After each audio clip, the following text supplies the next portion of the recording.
gitu ya. Hmm. Jadi pribadi yang mengamalkan nilai-nilai Pancasila dalam bersikap, bertindak, berperilaku, dan dalam kehidupan sehari-hari. Asalnya mengamalkan nilai-nilai Pancasila dalam kehidupan sehari-harinya Pak Rocky, berarti lah menjadi lah memiliki pribadi Pancasila. Itu ya Pak Ibu semuanya ya. Jadi kembali kita lagi ke inovasi parsial ini. Jadi deep learning kurikulum cinta itu merupakan pendekatan ya Pak Ibu ya. Nah, kurikulum kita masih tetap kurikulum merdeka. Nah, oke, sampai di sini paham ya Pak Ibu ya. Kemudian ada namanya inovasi total. Keseluruhan dirubah. Iyalah berubah dari kurikulum di 13 ke kurikulum merdeka. Ini Bapak Ibu. Ini paling jelas ya. Kalau total seluruh kurikulum misalkan dari dulu KBK menjadi KTSP ya Bapak Ibu ya. KTSP menjadi K13. K13 menjadi kurikulum merdeka. Itu namanya inovasi total. Total. Kalau sekarang menjadi kurikulum cinta, deep learning itu namanya inovasi parsial. Bisa ya jelas ya Bapak Ibu ya. Itu dia. Kemudian selanjutnya yang ketiga, apa itu yang ketiga?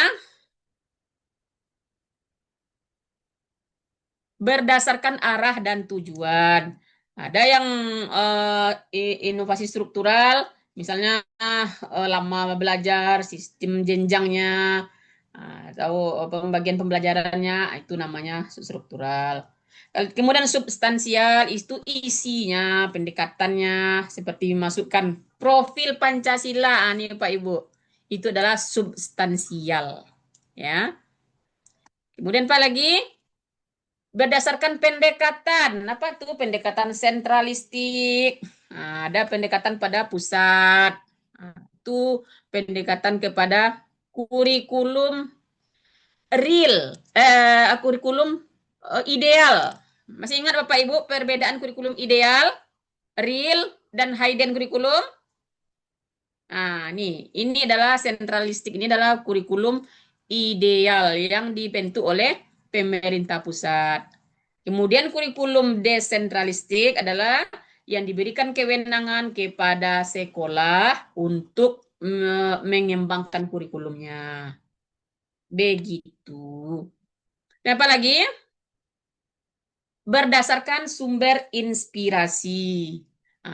Ada kurikulum yang dikembangkan melalui karena perkembangan iptek. Ada namanya sekarang literasi digital, sains, teknologi AI. Kemudian apa lagi?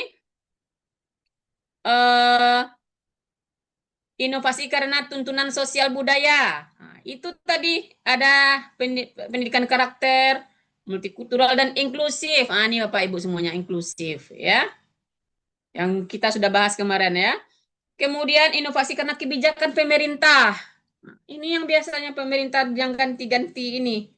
K13, kurikulum merdeka, itu dia.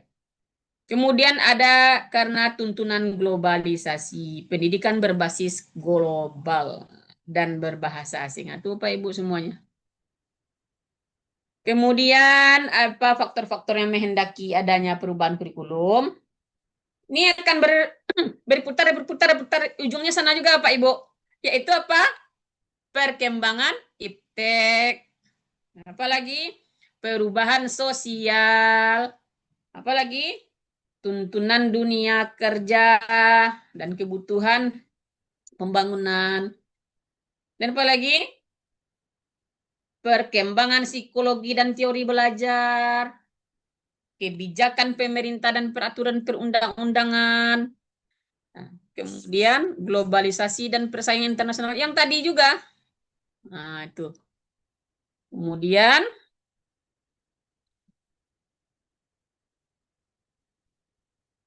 itu dia apanya. Terakhir terhadap kondisi dan potensi daerah. Kita evaluasi terhadap kurikulum. Jadi kalau misalnya tidak ada yang menghendaki apa perubahan, kita mesti mengadakan perubahan Bapak Ibu. Kenapa? Karena ini harus ada evaluasi. Kenapa demikian? Karena evaluasi merupakan salah satu komponen dari kurikulum itu sendiri. Jadi di dalam evaluasi itu kita lihat apa yang menyebabkan apakah kurikulum ini bagus atau berhasil? Bagus. Apa yang menyebabkannya bagus? Gurunya profesional, ininya ini, materinya bagus. Kemudian kalau misalnya tidak, apakah kurikulum ini berhasil? Tidak. Kenapa tidak berhasil? Karena keniscayaan. Ya, jadi eh, kurikulum itu apa namanya perubahan itu adalah suatu keniscayaan. Filsuf berkata hanya satu di dunia ini yang tidak berubah, yaitu perubahan itu sendiri. Dia tetap ada. Jadi berubah terus, berubah terus. Hasan Al-Banna berkata, barang siapa yang hari ini lebih baik dari hari kemarin, maka dia beruntung. Barang siapa yang hari ini sama saja dengan hari kemarin, maka dia rugi. Barang siapa yang hari ininya lebih uh, jelek dari hari kemarin, maka dia celaka. Satu-satunya pilihan Bapak Ibu semuanya, kita mesti menjadi lebih baik. Mungkin itu Bapak Ibu semuanya. Silahkanlah kalau ada yang mau bertanya, disilahkan.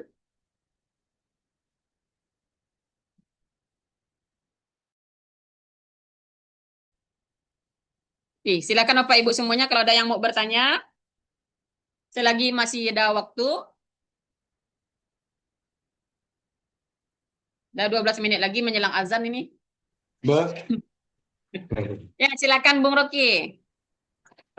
Jadi saya mentelaah tadi bagaimana menjadi manusia Pancasila tadi itu ya. Kalau saya Ya. mentelaah sebenarnya filsafat bangsa itu sifatnya normatif gitu, sesuai aturan dan budaya gitu. Jadi kalau manusia Pancasila di daerah Minang ya bersifatlah keminangan gitu kan. Kalau misalnya manusia Pancasila daerah Bali atau daerah Jawa bersifatlah sesuai ke daerahnya. Mungkin itu kayaknya yang dimaksud dengan Hmm, Pancasila gitu. Bersifatnya jadi normatif ya. Mungkin boleh boleh. Ada tambahannya ya, Bung Rocky ya. Jadi ya. kalau kita berada di Papua misalnya ya, kalau kita ndak pakai apa namanya, pakai pakaian adat Papua, mungkin kata mereka itu apa ya, nggak salah. Tuh mungkin ba, ba, apa namanya ini, menurut sudut pandangnya mereka mungkin Bung Rocky ya. Bagaimana Pak Ibu semuanya itu bisa diterima? Itu sepertinya apa namanya nih, perlu pengkajian lebih dalam lagi di deep learning ya Bung Rocky ya.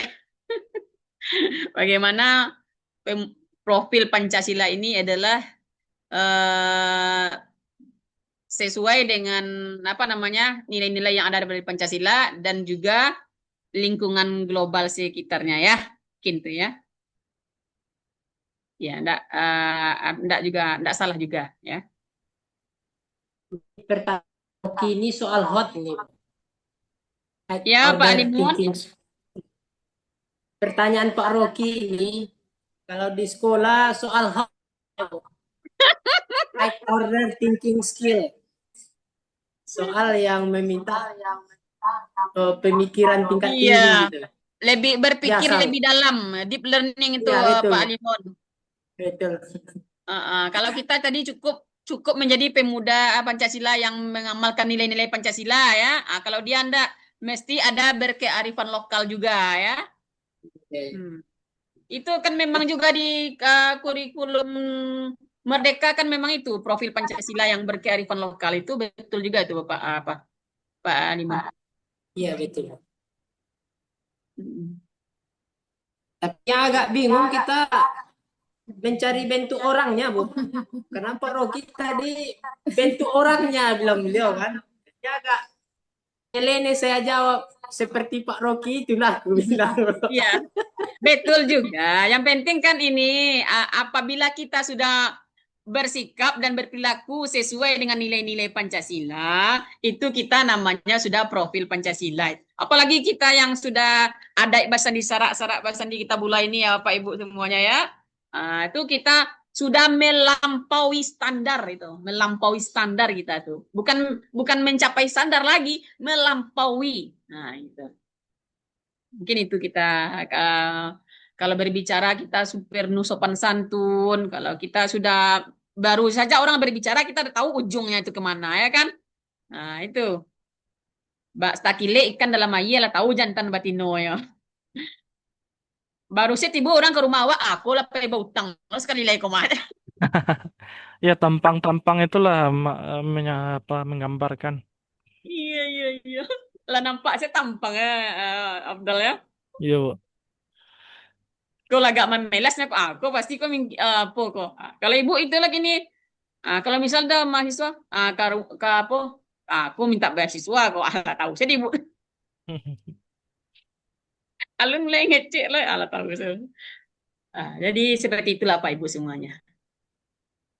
Yang arif bijaksana.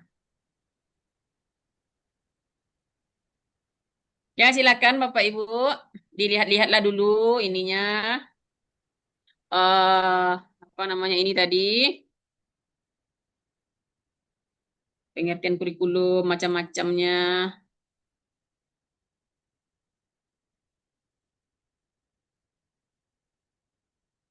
Nah, kalau enggak ada boleh kita tutup lagi nih. Ya, silakan dibuka ininya mute-nya. Ya, Dah azan orang. Azan dong, Ibu. Ada dan kita tutup lagi Bapak Ibu semuanya. Ya, Boleh, Bu. Bu. boleh Bu. Baik, saudara semuanya, Ibu mohon maaf jika ada salah, kebenarannya milik Allah, wallahu a'lam bishawab. Kafaratul majlis. Subhanallah. Allahumma bihamdika. Asyhadu an la ilaha illa anta astaghfiruka wa atubu ilaik. Akhir kalam, assalamualaikum warahmatullahi wabarakatuh. Waalaikumsalam. Warahmatullahi wabarakatuh. Makasih Bu. Terima kasih, Bu. Ya, sama-sama. Boleh Ibu keluar ya. Ya Bu. Dah. Baik, Pak. Nah, sholat oleh Biko jam 2 oleh. Jam 2 lah ya. Iya. Berarti Beko belum makan loh. Beko jam 2 tapi pemakalahnya sak yoga. Jam 2 ya Pak Ketua. Ya, jam 2. Manang kamar Awak mandi, sedang di kamar jalan makan, kok kayak itu. silakan. Ayolah. Gantian Jadi Ji. jalan ke di